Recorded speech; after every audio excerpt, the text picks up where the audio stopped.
Bonjour, cette leçon porte sur l'élaboration du bilan fonctionnel. Donc le bilan fonctionnel est un bilan qui est organisé en vue d'expliquer le fonctionnement de l'entreprise. Dans un bilan fonctionnel, nous allons classer les opérations selon leur cycle en distinguant le cycle d'investissement, le cycle de financement, le cycle d'exploitation et le hors exploitation.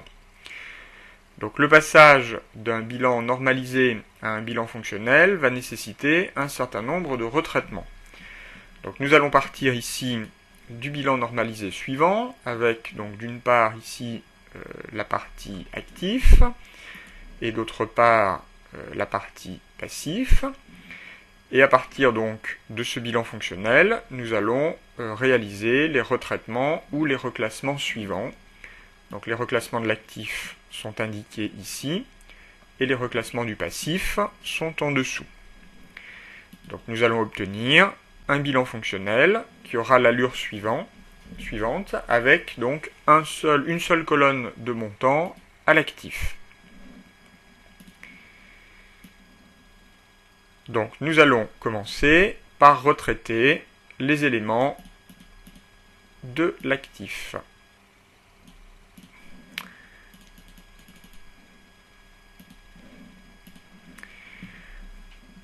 Alors, premier élément important, les montants que nous allons retranscrire à l'actif sont les montants bruts qui figuraient dans notre bilan normalisé. Donc la première grande masse que nous allons créer s'appelle actif stable. Donc je la reporte ici. En fait, les actifs stables correspondent à la fonction d'investissement. Donc nous allons y retrouver les immobilisations et les charges à répartir sur plusieurs exercices. Donc commençons par aller repérer dans l'actif de notre bilan le montant des immobilisations brutes. Donc la partie actif immobilisé se trouve ici. Je vais prendre directement le total qui se trouve dans la case BJ, ce qui me permettra en fait de tenir compte de la totalité des montants qui se trouvent dans cette partie. Donc je reporte BJ. Donc je vais noter immobilisation brute, donc BJ à titre de mémoire entre parenthèses, et donc le total 2 624 550. Les charges à répartir sur plusieurs exercices vont se retrouver en bas de l'actif du bilan, donc dans cette zone, la case CL, pour 24 000 euros.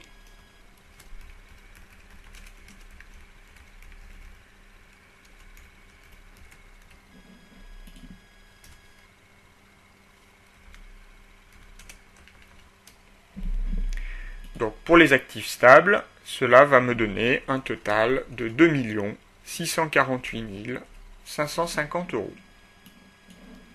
Cela constituera ma première grande masse dans mon bilan fonctionnel. Deuxième grande masse, il s'agit des actifs circulants d'exploitation qui correspondent à la fonction d'exploitation, bien évidemment. Donc nous allons reporter dans cette catégorie tous les éléments qui concernent l'activité principale de l'entreprise, à commencer par le montant de ses stocks. Donc dans mon bilan, les stocks sont regroupés dans cette partie-là. Donc je vais faire l'addition des montants qui sont ici entre les cases BL et BT.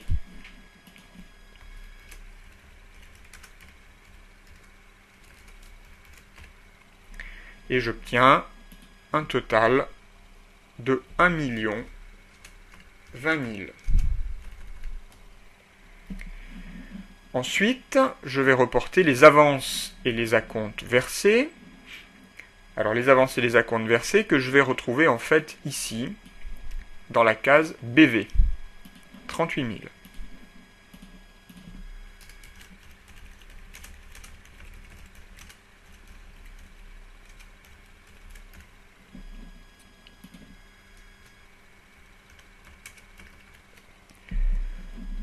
Ensuite, les créances clients. Donc les créances clients vont se retrouver ici, en BX, 480 590.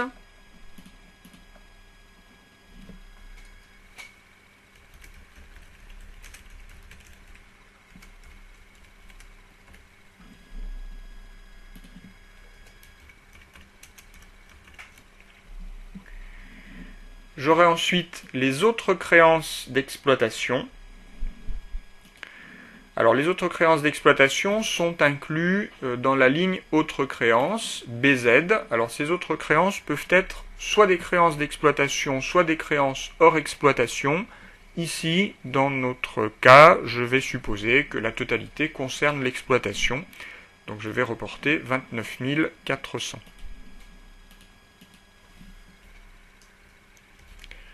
Donc sur une ligne que je vais appeler autre créance et qui correspond donc à BZ. Donc 29 400.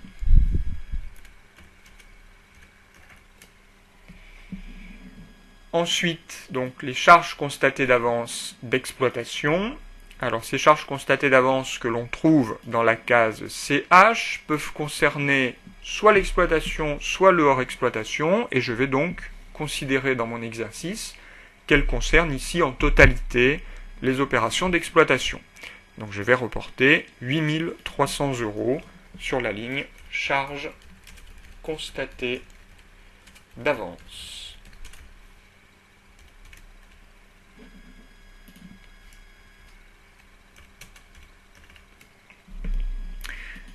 Voilà, donc au final, pour cette grande masse active circulant d'exploitation, j'aurai un total de 1 576 290 €. La grande masse suivante concerne les actifs circulants hors exploitation.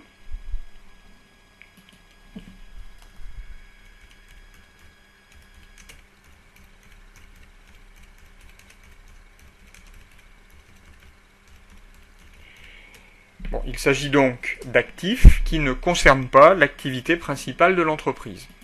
Donc nous allons retrouver par exemple ici l'acquisition de valeurs mobilières de placement, donc d'actions qui sont acquises dans un but spéculatif. Normalement, ça n'est pas l'activité principale de l'entreprise. Donc dans mon bilan, ces valeurs mobilières de placement vont se retrouver sur la ligne CD pour ici 77 250 €.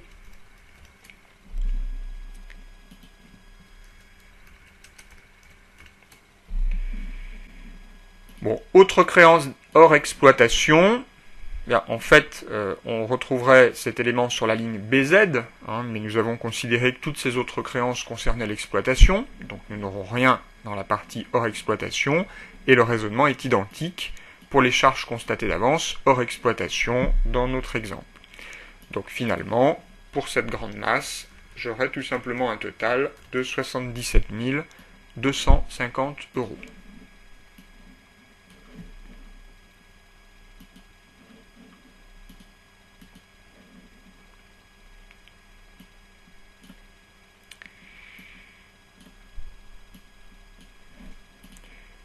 Il me reste donc une dernière grande catégorie dans l'actif qui correspond à la trésorerie active.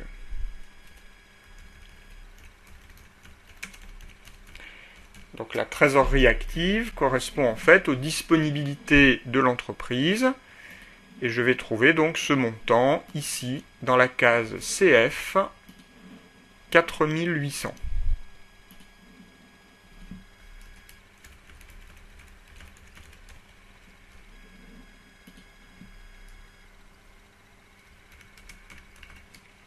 Voilà, donc ceci constituera le total de cette grande masse.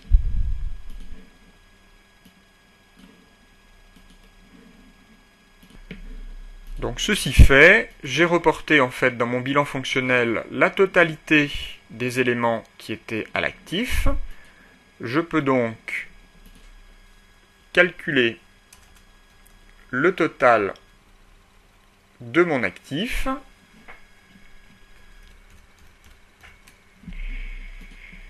et je vais trouver 4 millions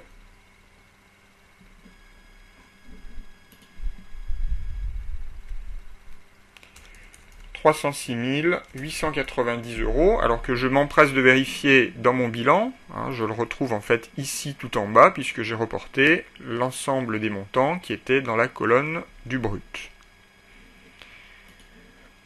Je peux ensuite réaliser la partie passif.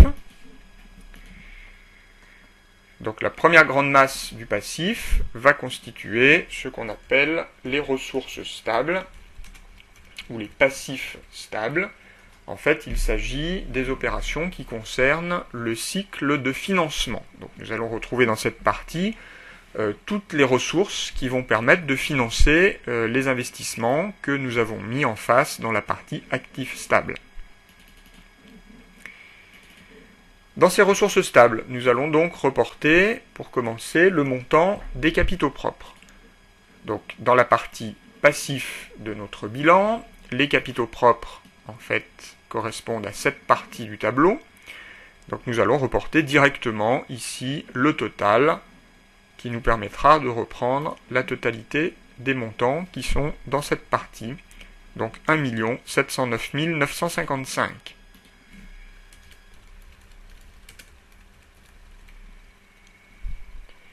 Donc c'est la case DL.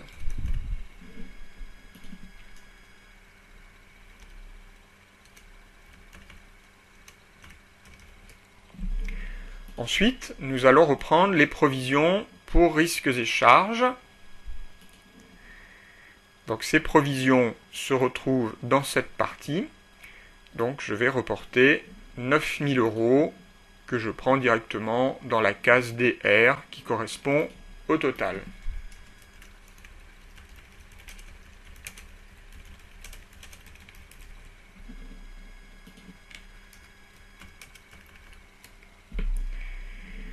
Ensuite, les amortissements et les dépréciations de l'actif.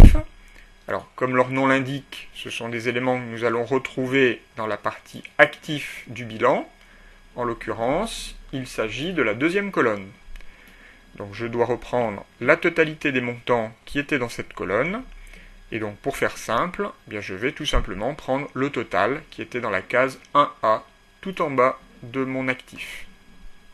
912 335. Donc amortissement et dépréciation 1A.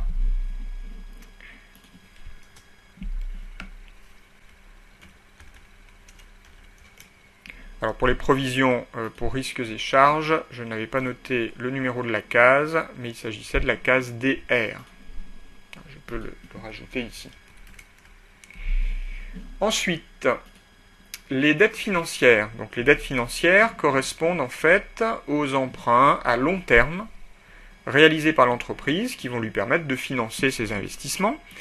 Alors la totalité des emprunts se trouve ici dans le passif sur les 4 lignes qui vont de DS jusqu'à DV. Donc je vais prendre les montants qui sont là. Alors je vais noter dette financière, donc DS ADV. Simplement, dans mon bilan, j'ai à ce niveau-là, sur la ligne emprunt et dette auprès des établissements de crédit, une petite note, numéro 5, qui m'emmène en bas de la page, donc concours bancaire courant et solde créditeur de banque et CCP, 73 500 €.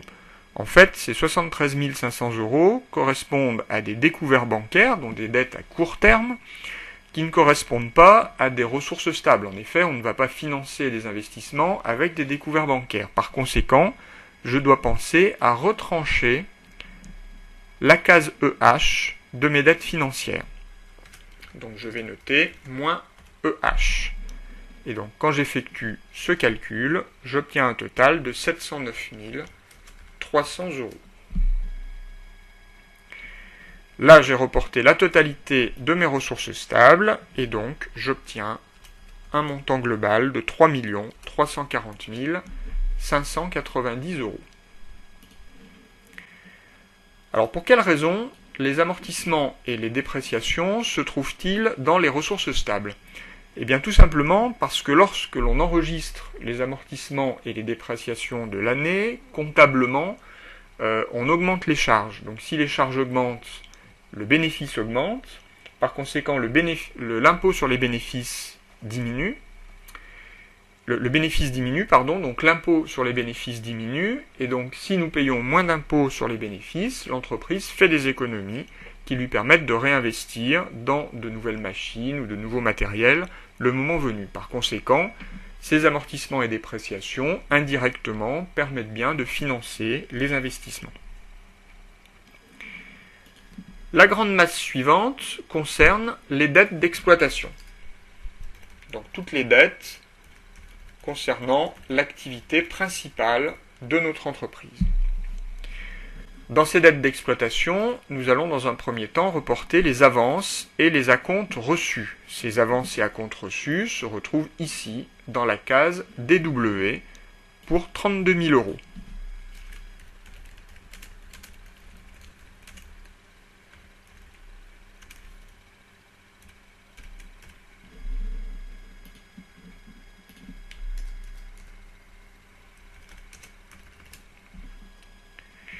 Ensuite, nous allons reporter les dettes fournisseurs, qui bien évidemment concernent l'activité principale. Ces dettes fournisseurs se retrouvent ici dans la case DX.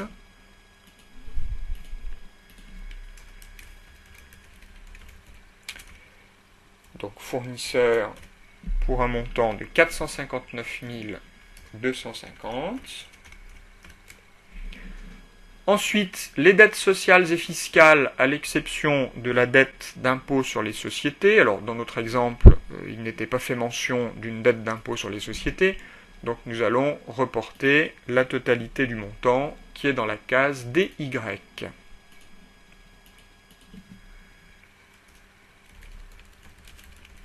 Donc, dettes fiscales et sociales, DY, pour 146 150 euros. Ensuite, nous avons les autres dettes d'exploitation. Alors, ces autres dettes d'exploitation, eh bien, en fait, sont incluses dans la partie autres dettes, c'est-à-dire la case EA. Alors, les autres dettes peuvent concerner l'exploitation ou le hors exploitation. Nous allons considérer dans cet exercice qu'elles concernent en totalité l'exploitation.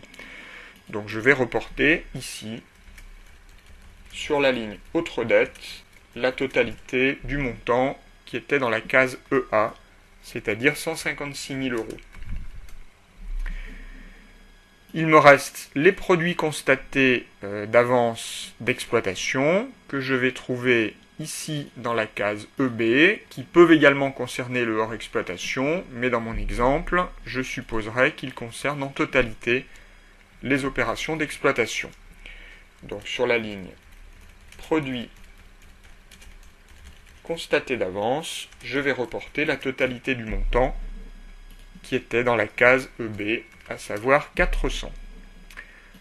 Et donc, cela me donne un total pour ma grande masse dette d'exploitation qui s'élève à 793 800 euros.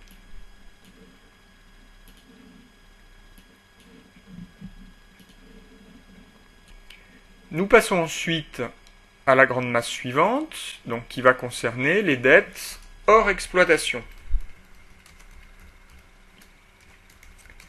Donc des dettes qui ne concernent pas l'activité principale de notre entreprise. Donc dans ces dettes hors exploitation, nous allons trouver les dettes sur les fournisseurs d'immobilisation, qui sont ici, donc dans la case DZ. Dette sur immobilisation.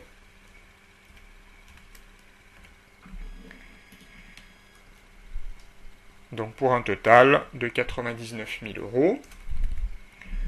Ensuite, nous aurions la dette d'impôt sur les sociétés, mais nous n'en avons pas dans notre exemple. Les autres dettes hors exploitation, nous n'en avons pas non plus, puisque la totalité des autres dettes ont été considérées comme concernant l'exploitation.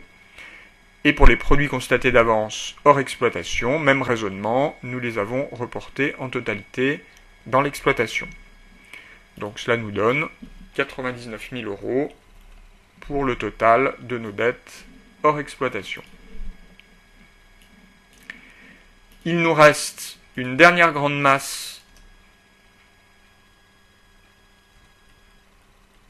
donc ici à reporter dans notre passif. Il s'agit de la trésorerie passive.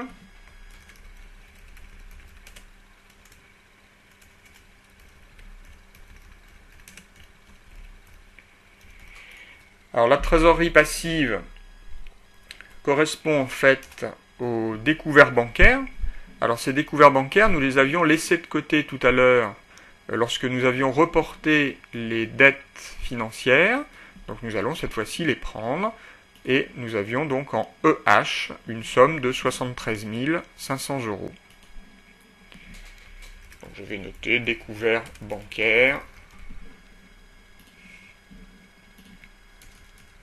73 500, et cela constituera donc évidemment le total de cette grande masse qui s'appelle la trésorerie passive ou la trésorerie du passif. Une fois que ceci est fait, donc nous avons reporté la totalité des montants qui étaient dans le passif de notre bilan. Par conséquent, nous pouvons faire le total et nous allons vérifier, bien évidemment, que ce total est le même que celui que nous avions trouvé en faisant le total de l'actif. Donc ici, 4 306 890. Donc notre bilan fonctionnel est terminé. Bon, il y a un certain nombre d'éléments auxquels il faut faire attention, en particulier bien penser donc pour la totalité des éléments de l'actif de prendre les montants bruts de notre bilan. Également, ne pas oublier que les autres créances et les charges constatées d'avance peuvent concerner aussi bien l'exploitation que le hors exploitation.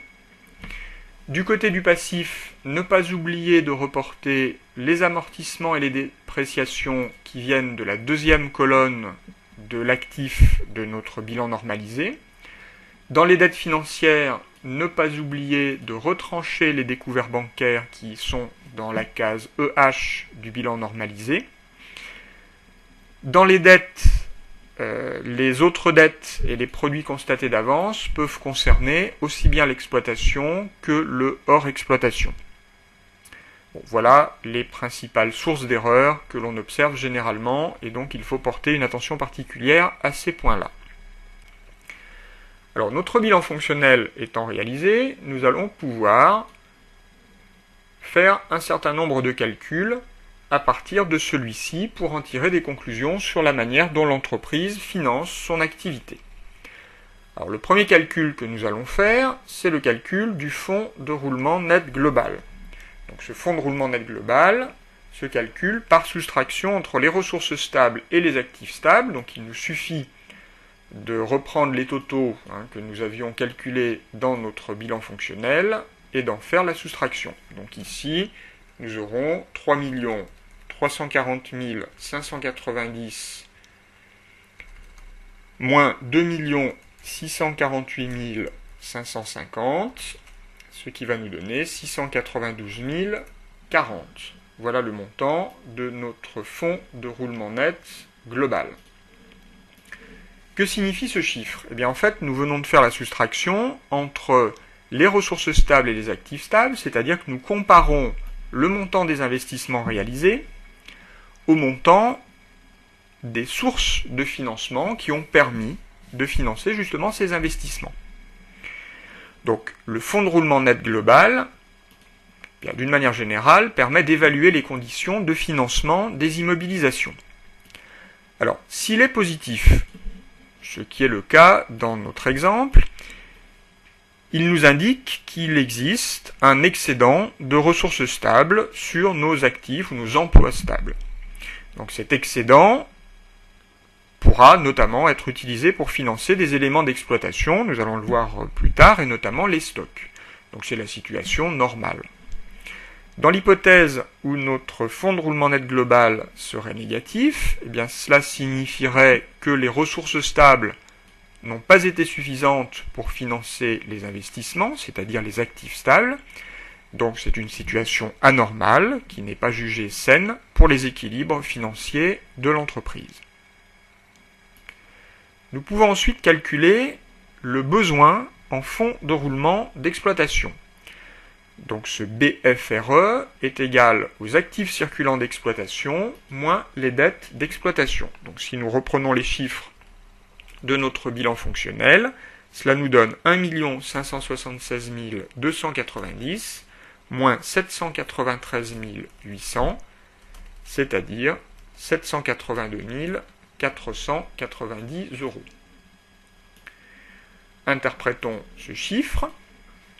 Donc, nous avons ici un BFR d'exploitation qui est positif. Donc, cela signifie que l'entreprise a un besoin de financement. En fait, il y a un décalage qui n'est pas à son avantage entre le paiement des clients et celui des fournisseurs.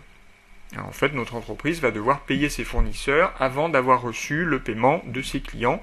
Donc, elle a un besoin de financement, c'est-à-dire qu'elle va devoir trouver les fonds quelque part pour continuer son activité.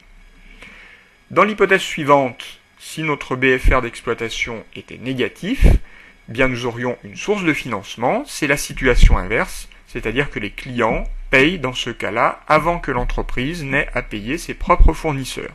C'est bien évidemment la situation idéale, mais ça n'est pas la situation la plus courante. De la même manière, nous pouvons calculer un besoin en fonds de roulement hors exploitation, par soustraction entre les actifs circulants hors exploitation et les dettes hors exploitation. Ici, l'application numérique va nous donner 77 250 moins 99 000. Donc nous trouvons moins 21 750.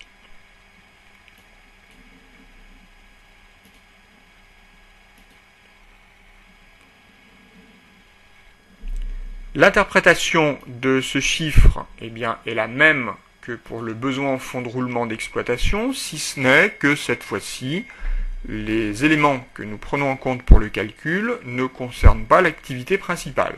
Ici, nous avons un chiffre qui est négatif. Par conséquent, ces éléments qui ne concernent pas l'activité principale engendrent une source de financement pour l'entreprise, donc c'est à son avantage. Dans le calcul suivant, nous allons calculer le besoin en fonds de roulement, qui sera la somme du BFR d'exploitation et du BFR hors exploitation, c'est-à-dire ici 782 490 plus moins 21 750, ce qui va nous donner 760 740. Donc en tenant compte à la fois des opérations d'exploitation et hors exploitation, nous trouvons un chiffre positif, c'est-à-dire que l'entreprise a un besoin de financement.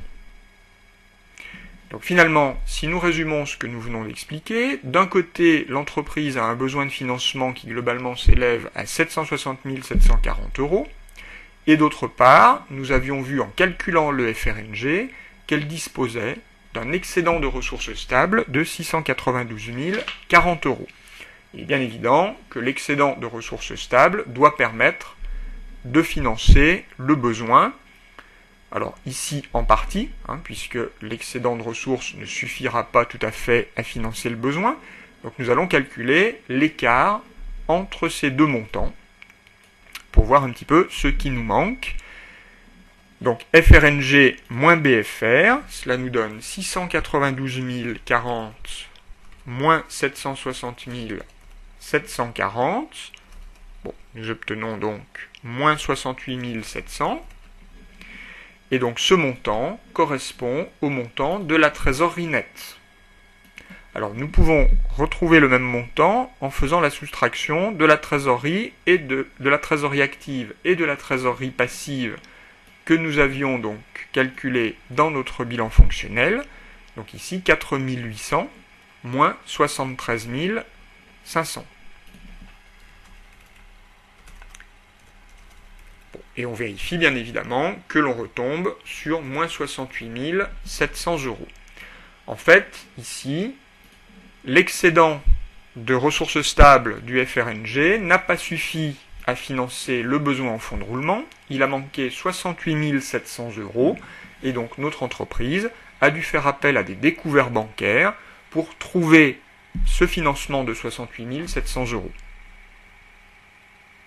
Alors bien évidemment, le but de la méthode n'est pas de calculer la trésorerie nette, sinon il suffirait de calculer trésorerie active moins trésorerie passive. En fait, il s'agit de calculer le FRNG et le BFR de manière à pouvoir ensuite les comparer à la situation d'entreprises du même secteur d'activité. En fait, cela permet, par comparaison, de voir si la trésorerie négative s'explique par un FRNG qui est trop faible ou par un BFR qui, au contraire, est trop élevé. Donc, cette situation étant constatée, l'entreprise pourra ensuite prendre les mesures nécessaires pour essayer d'améliorer le montant de sa trésorerie et la faire devenir positive.